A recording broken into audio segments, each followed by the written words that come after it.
আসসালামু আলাইকুম, আশা করি সবাই ভালো আছেন।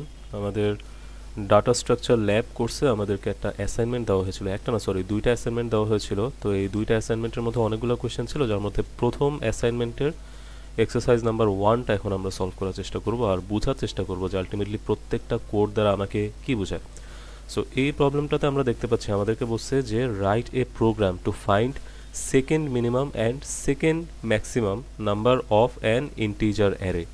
ঠিক আছে, অর্থাৎ আমাদেরকে একটা ইন্টিজার অ্যারে যদি ইনপুট হিসেবে দেওয়া হয়, সেটার সেকেন্ড ম্যাক্সিমাম আর সেকেন্ড মিনিমাম নাম্বারটা আমাদেরকে বের করতে হবে। I repeat, not the maximum and minimum but the second maximum and second minimum. ঠিক আছে, সো এই জিনিসটা আমরা কেমনে বের করবো? আমাদের স্যাম্পল ইনপুট হিসেবে এরকম একটা অ্যারে দেওয়া হবে। ঠিক আছে, সেটার মধ্যে নাম্বার আসলে অনেকগুলোই হতে পারে। এখানে 5টা দেওয়া আছে, অ্যারেগুলো চাইলে আরও বড় হতে পারে, 6, 7, 8, 9, 50, 60, 70, 80 এরকম অনেকগুলো এলিমেন্ট থাকতে পারে। সো আমাদের আসলে রিয়েল লাইফে এতগুলো প্রয়োজন পড়ে না, স্পেশালি লার্নিং প্রসেসে। সো আমরা এখানে যেটা করব যে এরকম একটা অ্যারে যদি আমরা ইনপুট হিসেবে দিই, যেখানে কিনা 32, 56, 43, 45 মতো র্যান্ডম নাম্বারগুলো আছে কোনো অর্ডার ছাড়া। সো সেখানে যাতে আমাদের সেকেন্ড যে মিনিমাম, অর্থাৎ এখানে আমরা দেখতে পাচ্ছি 43 সেকেন্ড মিনিমাম, এই নাম্বারটা হচ্ছে এখানে সেকেন্ড মিনিমাম হিসেবে দেখাচ্ছে। আর সেকেন্ড ম্যাক্সিমাম নাম্বার যেটা কিনা এই সিরিজে আমরা দেখতে পাচ্ছি 56, সেটা কিনা এখানে দেখাচ্ছে।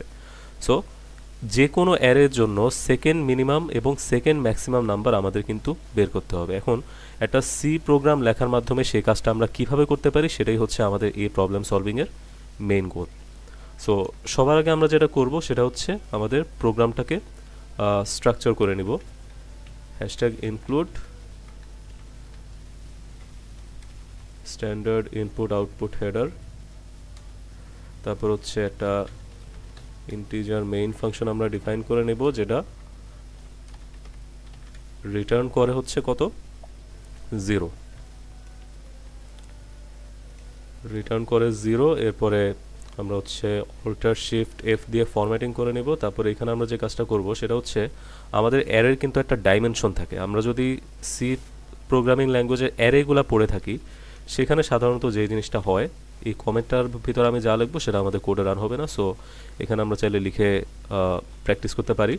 সো আমাদের সাধারণত সি প্রোগ্রামিং ল্যাঙ্গুয়েজে যদি কোনো একটা অ্যারে থাকে, সেই অ্যারের কিন্তু ডাইমেনশন আমাদেরকে মানে আগে থেকে ডিফাইন করে দিতে হয়। এই অ্যারের মধ্যে কোন টাইপের ডেটা থাকবে সেটাও আমাদেরকে ফার্স্টে লিখে দিতে হয়। এরপরে এই অ্যারেটার ডাইমেনশন কত হবে, 5টা, 6টা, 7টা, 8টা, 9টা, 98টা, 2456টা, এরকম যতটা এলিমেন্ট থাকবে সেটা কিন্তু আমাদের অ্যারে ডিফাইন করার সময় বলে দিতে হবে যে আমার এই অ্যারেতে এক্স্যাক্টলি এতগুলা এলিমেন্ট থাকবে।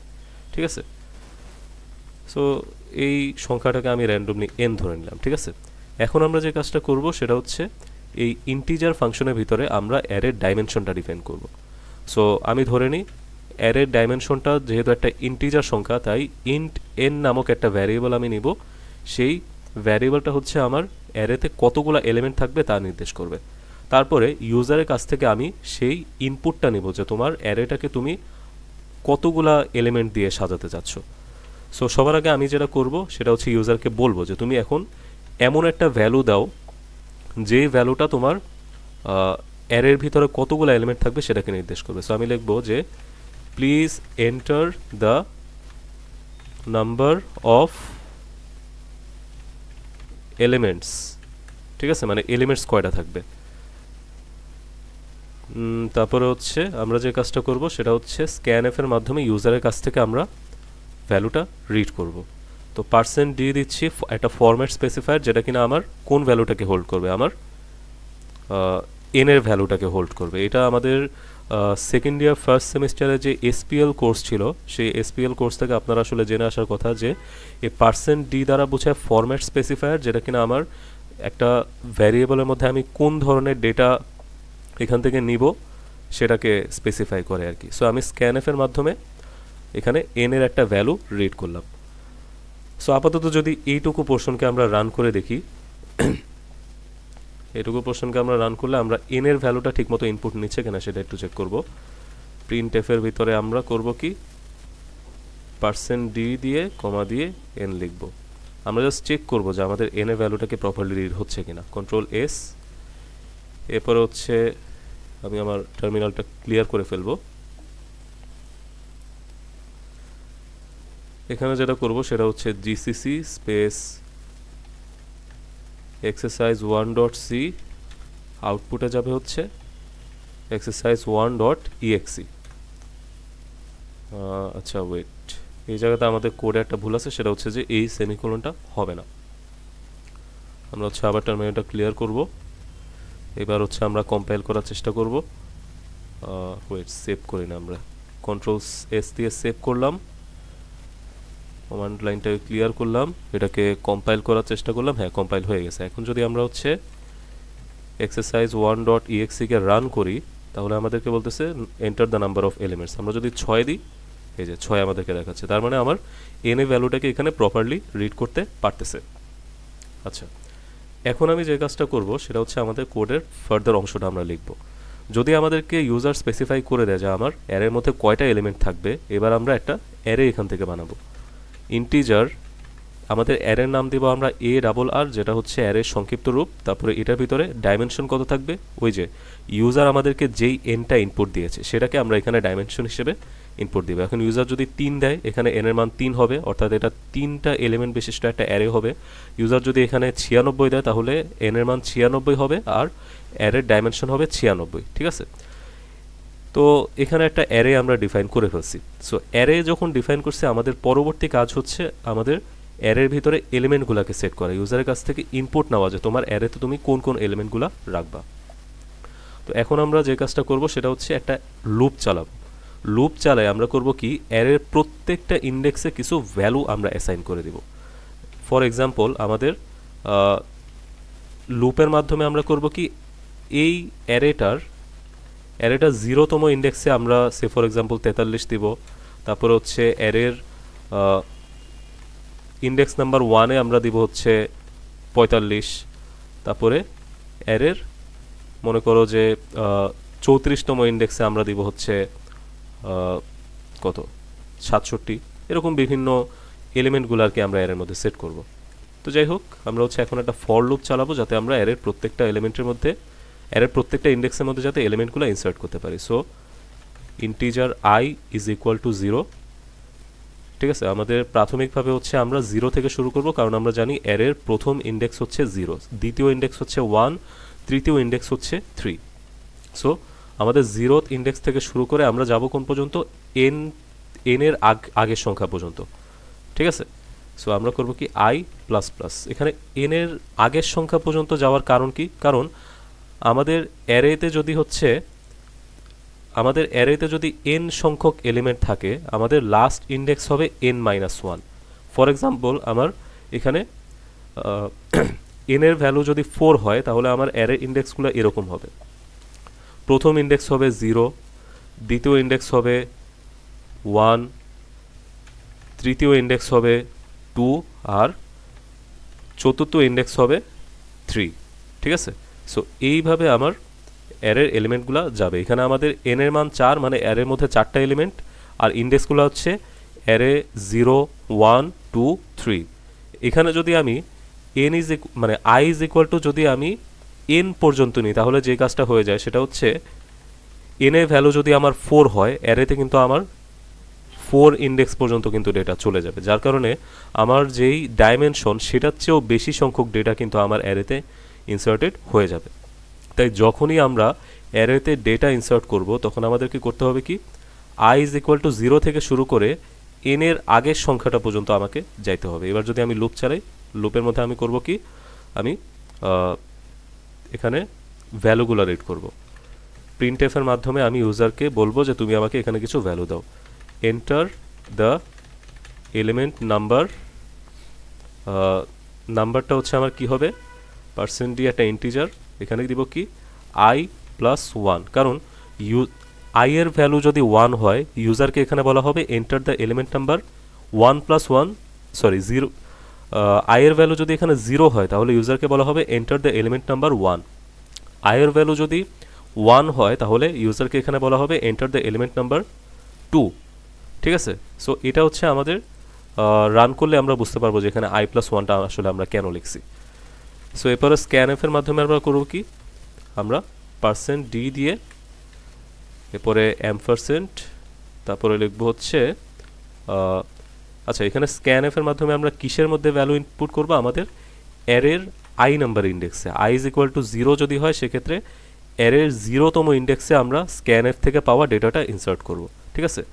সো এই লুপটা যখন হচ্ছে বারবার রান হবে তখন কি হবে আমরা একটু দেখার চেষ্টা করি। আমরা হচ্ছে আরেকটা ফর লুপ চালাই, সেটা হচ্ছে এলিমেন্টগুলোকে দেখার জন্য। Integer I is equal to 0, integer I less than n I plus plus. এটার ভিতরে আমরা করব কি, দেখব যে আমাদের অ্যারের এলিমেন্টগুলো আসলে ঠিক মতো বসছে কিনা। প্রিন্টএফ %d, তারপরে হচ্ছে কমা, এখানে থাকবে কি অ্যারের আইতম ইন্ডেক্স। এটা হচ্ছে আমাদের দেখানো হবে। আচ্ছা, আমাদের রিটার্নটা কি আমরা লিখছিলাম? রিটার্নটা আসলে উপরে চলে গেছে। এটা একদম উপরে থাকলে আমাদের হবে না, আমাদের প্রোগ্রামটা ওইখানে এন্ড হয়ে যাবে। তাই আমাদের রিটার্নটা রাখতে হবে কোথায়? একদম প্রোগ্রাম শেষ হওয়ার আগে। আচ্ছা, এখন হচ্ছে আমরা যে কাজটা করব সেটা হচ্ছে প্রোগ্রামটাকে সেভ করব, করার পরে হচ্ছে কম্পাইল করব, কম্পাইল করার পর হচ্ছে রান করব। এখন দেখেন আমাদের please enter the elements, the number of elements. এখানে আমরা প্রথম প্রম্পটেই কিন্তু অ্যারেতে কয়টা এলিমেন্ট থাকবে সেটা কিন্তু ইনপুট নিয়েছিলাম। সো এখন আমরা অ্যারের এলিমেন্টসের নাম্বার যদি দিই 4, ঠিক আছে, আমাকে বলবে এন্টার দ্য এলিমেন্ট নাম্বার 1। আচ্ছা, এখানে প্রোগ্রামে আমাদের কিছু সমস্যা হয়েছে, সেটা হচ্ছে যে 4টা এখানে চলে আসছে। কেন আসছে? কারণ আমরা এই যে একটা প্রিন্ট আমরা ফার্স্টে বোঝার জন্য হচ্ছে নিয়েছিলাম, এটাকে আমরা ডিসেবল করি নাই। আমাদের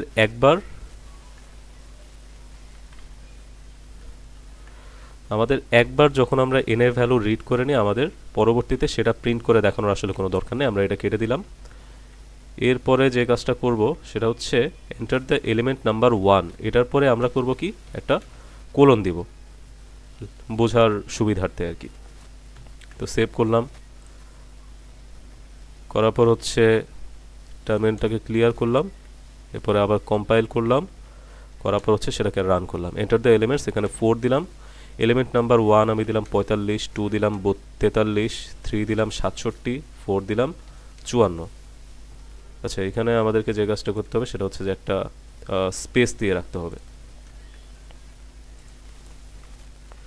তাহলে হচ্ছে আবার ক্লিয়ার করে আবার কম্পাইল করে এবার যদি রান করি, এন্টার দ্য এলিমেন্টস 4, এখানে আমি হচ্ছে দিলাম 5, 2, 7, 1। এটা যদি দিই, এই যে আমাদের অ্যারেতে কি কি এলিমেন্টস আছে সেটা কিন্তু এখানে শো করতেছে। তার মানে আমাদের অ্যারেটাকে আমরা সাকসেসফুলি সেট করতে পারছি। তো এখন যেহেতু আমাদের অ্যারেটা কিভাবে সেট হয়েছে সেটা আমরা ঠিক করতে পারছি, এইবার এই অ্যারেতে যেই নাম্বারগুলো আসে সেগুলোর মধ্যে থেকে ম্যাক্সিমাম এবং মিনিমাম আমরা বের করতে হবে। এখন এই প্রিন্ট ফাংশনটাকে আমরা চাইলে সরাই দিতে পারি। আমাদের এখন মানে আমরা বুঝতে পারছি যে আমাদের অ্যারেটাকে আসলে প্রোগ্রাম ঠিকমতো রিড করতে পারতেছে, সুতরাং প্রিন্ট করে আসলে দেখানোর কোনো প্রয়োজন নাই যে আমাদের অ্যারেতে কী কী এলিমেন্ট আছে, তাই আমরা সরাই দিলাম। এখন আমাদের কাজ হচ্ছে আগে থেকে ওই যে আমরা কি করি, মানে যদি কোনো একটা অজানা ভ্যালু আমাদের থাকে আমরা ফার্স্টে ভ্যালুটাকে অ্যাজিউম করি প্রোগ্রামিংয়ে। ঠিক আছে, যেমন এখানে আমরা ম্যাক্সিমাম 1 মানে ফার্স্ট ম্যাক্সিমাম যেটা সেটাকে আমরা অ্যাজিউম করলাম যে এটা হচ্ছে অ্যারের 0তম ইন্ডেক্সে আছে। ঠিক আছে, আর সেকেন্ড যে ম্যাক্সিমাম সেটাকে আমরা অ্যাজিউম করলাম যে এই সংখ্যাটা হচ্ছে সবচেয়ে ছোটতম সংখ্যা। এখন এটাকে মাইনাস দিয়ে এই সংখ্যাটা লেখার কারণ কি, এটা হচ্ছে লিখতে হয় আর কি। আমরা মানে ইনিশিয়ালি অ্যাজিউম করে নিই যে সবচেয়ে মানে সেকেন্ড ম্যাক্সিমাম নাম্বারটা হচ্ছে -1 লক্ষ। এই জিনিসটা ব্যাখ্যা আসলে আমি নিজেও জানি না, আমি হচ্ছে একটা জায়গা থেকে কোডটা দেখছিলাম। সো এটা ব্যাখ্যা আমাকে জিজ্ঞেস করে লাভ নেই, আমরা জাস্ট প্রবলেমটা সলভ করার জন্য এভাবে ইনিশিয়ালি দুইটা ভ্যালু ধরে নিই। তারপরে হচ্ছে মিনিমাম 1 হচ্ছে অ্যারের 0তম ইন্ডেক্স আমরা অ্যাজিউম করে নিই, আর মিনিমাম 2 হচ্ছে আমরা এরকম একটা সংখ্যা, এখানে 1-এর পরে 6টা 0, হ্যাঁ এটা আমরা অ্যাজিউম করে নিই। তো আমাদেরকে এই জিনিসগুলো হচ্ছে একটু মনে রাখতে হবে, সেটা হচ্ছে যে ম্যাক্সিমাম 1টাকে আমরা অ্যাজিউম করি অ্যারের 0তম ইন্ডেক্সে আছে, আর ম্যাক্সিমাম 2কে আমরা অ্যাজিউম করি -10 লক্ষ। ঠিক আছে, মিনিমাম 1কে আমরা অ্যাজিউম করি সেটা অ্যারের 0তম ইন্ডেক্সে, আর মিনিমাম 2কে আমরা অ্যাজিউম করি সেটা 10 লক্ষতম ইন্ডেক্সে। ঠিক আছে, এখন আমরা যেটা করব সেটা হচ্ছে যে এই যে জিনিসগুলোকে আমরা অ্যাজিউম করছি সেটা কি আসলেই সত্য কিনা এটা আমরা যাচাই করব। সো আমাদেরকে ফার্স্টে করতে হবে কি, ফাইন্ড ম্যাক্সিমাম। আচ্ছা, ফাইন্ড ম্যাক্সিমাম তো না, ফাইন্ড সেকেন্ড ম্যাক্সিমাম। ঠিক আছে, সো এটার মধ্যে আসলে আমাদের কি কি করতে হবে সেটা আমরা এখন লিখব। তো আমরা হচ্ছে একটা, আচ্ছা না এটা এখানে না, আমাদের একটা ফর লুপ চালাইতে হবে যেটা হচ্ছে অ্যারের সবগুলো এলিমেন্টসের মধ্যে দিয়ে যাবে। So integer i is equal to 0, আমরা জানি কি অ্যারের সবগুলো এলিমেন্টসের মধ্যে দিয়ে যাওয়ার জন্য আমাদের এরকম একটা ফর লুপ চালাইতে হয় যেখানে i 0 থেকে শুরু হয়ে n এর আগ পর্যন্ত যে থামে আর হচ্ছে i এক এক করে বাড়তে থাকে, i প্লাস প্লাস মানে i প্লাস 1। ঠিক আছে, এখন আমরা যেটা করব সেটা হচ্ছে যে কারেন্ট এলিমেন্টটা আছে, current element is equal two অ্যারের i তম ইন্ডেক্স। এখানে i এর মধ্যে সর্বপ্রথম যাবে 0। ঠিক আছে, তখন হচ্ছে কারেন্ট এলিমেন্ট হয়ে যাবে অ্যারের 0তম ইন্ডেক্স। এখানে i এর ভ্যালু যখন 1 হবে কারেন্ট এলিমেন্ট হয়ে যাবে অ্যারের 1তম ইন্ডেক্স। এখানে i এর ভ্যালু যখন 2 হবে তখন কারেন্ট এলিমেন্ট হয়ে যাবে অ্যারের 2তম এলিমেন্ট। ঠিক আছে, সো এই জিনিসটাকে আমরা কারেন্ট এলিমেন্ট হিসেবে আমরা ধরে নিব আমাদের পরবর্তী কম্প্যারিজনগুলো যাতে করতে পারি সেটার জন্য। সো এখন আমরা যে কাজটা করব সেটা হচ্ছে আমাদের ফার্স্টে ফাইন্ড সেকেন্ড ম্যাক্সিমাম। ঠিক আছে, তো সেটার জন্য আমাদের করতে হবে কি, if current value is greater than maximum 1, অর্থাৎ আমরা যেই জিনিসটাকে মানে সবচেয়ে বড় সংখ্যা ধরে নিছি ফার্স্ট ম্যাক্সিমাম, সেটাকে আমরা করব কি কারেন্ট ভ্যালুর সাথে কম্পেয়ার করব। কারেন্ট ভ্যালুটা যদি প্রথম ম্যাক্সিমামের চেয়ে বড় হয় তার মানে যেই এলিমেন্টটাকে আমরা সবচেয়ে বড় ভাবছিলাম সেটা কিন্তু আসলে বড় না, আমাদের এই কারেন্ট এলিমেন্টটা হচ্ছে সবচেয়ে বড় সংখ্যা। তখন আমরা করব কি, এই ম্যাক্সিমাম 1টাকে আমরা কারেন্ট ভ্যালু দ্বারা রিপ্লেস করে ফেলবো। আমরা লিখব যে তখন এই ম্যাক্সিমাম 1টা হয়ে যাবে সেকেন্ড ম্যাক্সিমাম, তার মানে max 1 is equal sorry max 2 is equal to max 1, আর ম্যাক্স 1 হয়ে যাবে কোনটা, কারেন্ট ভ্যালু। এটা দ্বারা আশা করি কি বুঝাইছে সবাই বুঝতে পারছেন যে মানে আমরা কারেন্ট যে এলিমেন্টটা নিয়ে কাজ করতেছি সেটা যদি ম্যাক্সিমাম ভ্যালুর চেয়ে বড় হয় তখন ম্যাক্সিমাম ভ্যালু হয়ে যাবে কারেন্ট এলিমেন্ট দ্বারা রিপ্লেস, আর সেকেন্ড ম্যাক্সিমাম যেটা সেখানে হচ্ছে ম্যাক্সিমাম 1 চলে আসবে, কারণ আমরা এটাকে সবচেয়ে বড় ভাবছিলাম বাট এটা আসলে সবচেয়ে বড় না, এটা হচ্ছে সবচেয়ে বড় সংখ্যার চেয়ে ছোট, তাই এটা সেকেন্ড ম্যাক্সিমামে চলে যাবে। এই সিকোয়েন্সটা যদি আমরা উল্টাপাল্টা করি তাহলে কিন্তু আমাদের কোড প্রপারলি রান করবে না।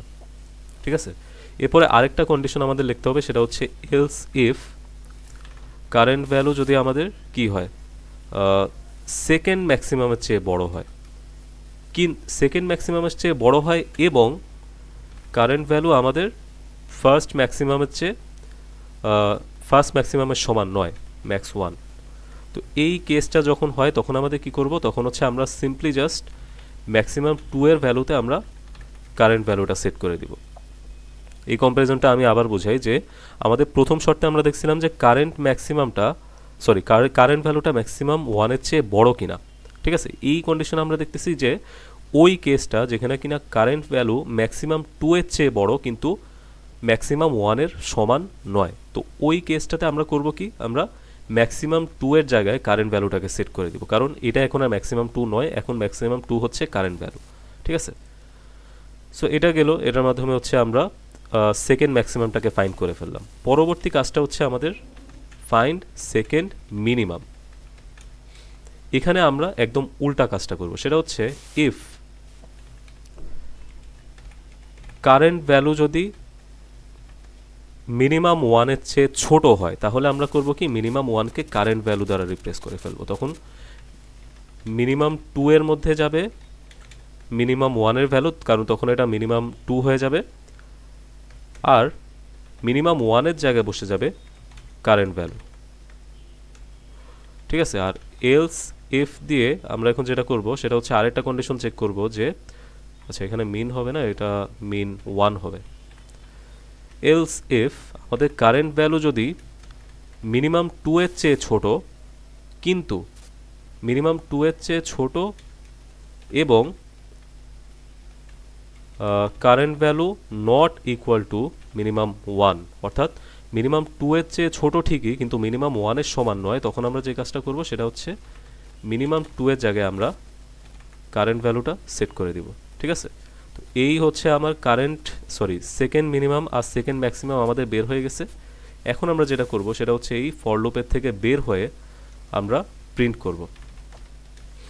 প্রিন্ট এফের মধ্যে লিখব যে the second maximum value is %d দিয়ে লিখবো আমরা %d আর এখানে লিখবো হচ্ছে max2। এটা হচ্ছে সেকেন্ড ম্যাক্সিমাম। এখানে একটা নিউ লাইনে আমরা যাব \n দিয়ে, আর হচ্ছে printf the second minimum value is, এখানে হচ্ছে আমরা %d দিয়ে একটা নতুন লাইন যাব, আর এই %d এর মধ্যে শো করা হবে মিনিমাম 2 এর ভ্যালুকে। ঠিক আছে, সো এবার যদি আমাদের প্রোগ্রামটাকে আমরা সেভ করি আর রান করি, এটাকে আমরা একটু বড় করি যেহেতু আমাদের ফাইনাল আউটপুট এখন আমরা দেখব। কন্ট্রোল টার্মিনালটাকে আমি ক্লিয়ার করলাম, তারপর হচ্ছে প্রোগ্রামটাকে আমি কম্পাইল করলাম। কম্পাইল হয়ে গেল, কোনো এরর আমি পাই নাই। এখন হচ্ছে আমরা যে কাজটা করব সেটা হচ্ছে যে এক্সারসাইজ 1 ফাইলটাকে আমরা রান করব। করার পর আমাকে এবার বলতেছে যে enter the number of elements. আমি হচ্ছে 5 নিলাম। নেওয়ার পরে প্রথম এলিমেন্টসে আমি দিলাম 7, সেকেন্ড এলিমেন্টসে 4, থার্ড এলিমেন্টে 9, ফোর্থ এলিমেন্টে 2, আর ফিফথ এলিমেন্টে আমি দিলাম ফর এক্সাম্পল 6। এটা লিখে যদি আমি এন্টার দিই, আমার এক্সপেক্টেড আউটপুট কি? এখানে আমার সবচেয়ে বড় সংখ্যা 9, 9 এর পরের সংখ্যা কিন্তু 7। তার মানে সেকেন্ড মিনিমামে আমি 7 এক্সপেক্ট করতেছি, আর এখানে সবচেয়ে ছোট সংখ্যা হচ্ছে 2, আর সেকেন্ড যেই ছোট সংখ্যা সেটা হচ্ছে 4। তার মানে আমি 7 আর 4কে আউটপুটে এক্সপেক্ট করতেছি। দেখা যাক কি হয়। এই যে আমার সেকেন্ড ম্যাক্সিমাম ভ্যালু হচ্ছে 7 আর সেকেন্ড মিনিমাম ভ্যালু হচ্ছে 4। তার মানে এই প্রোগ্রামটাকে আমি সফলভাবে লিখতে পারছি। আমি যদি এখানে এখন অন্য কোনো ভ্যালুও দিই, আবার হচ্ছে প্রোগ্রামটাকে রান করি, ফর এক্সাম্পল আমি এখানে 7 দিলাম। এবার 7 দেওয়ার পরে 34, 65, 78, 21, 45, তারপর হচ্ছে 90, এরপর হচ্ছে 32, এরকম 7টা সংখ্যা দিছি। এই যে আমাদের সবচেয়ে ছোট সংখ্যার আগের সংখ্যাটা হচ্ছে 32, যেটা কিনা আমার সেকেন্ড মিনিমামে আসছে, আর সবচেয়ে বড় সংখ্যার পরের সংখ্যাটা হচ্ছে 90 এর পরে 78 কিন্তু আমার সেকেন্ড ম্যাক্সিমাম হিসেবে আসছে। তার মানে আমি সফলভাবে আমাদের প্রোগ্রামটা রাইট করতে পারছি, যেটা কিনা একটা গিভেন অ্যারে থেকে সেকেন্ড মিনিমাম এবং সেকেন্ড ম্যাক্সিমাম নাম্বারটা খুঁজে বের করে। সো এই ছিল আমাদের প্রথম কোয়েশ্চেনের সলিউশন। এই কোডটা আমি চেষ্টা করব গিটহাবের মাধ্যমে আপনাদেরকে প্রোভাইড করার। ততদিন পর্যন্ত সবাই ভালো থাকবেন, সুস্থ থাকবেন। আল্লাহ হাফেজ।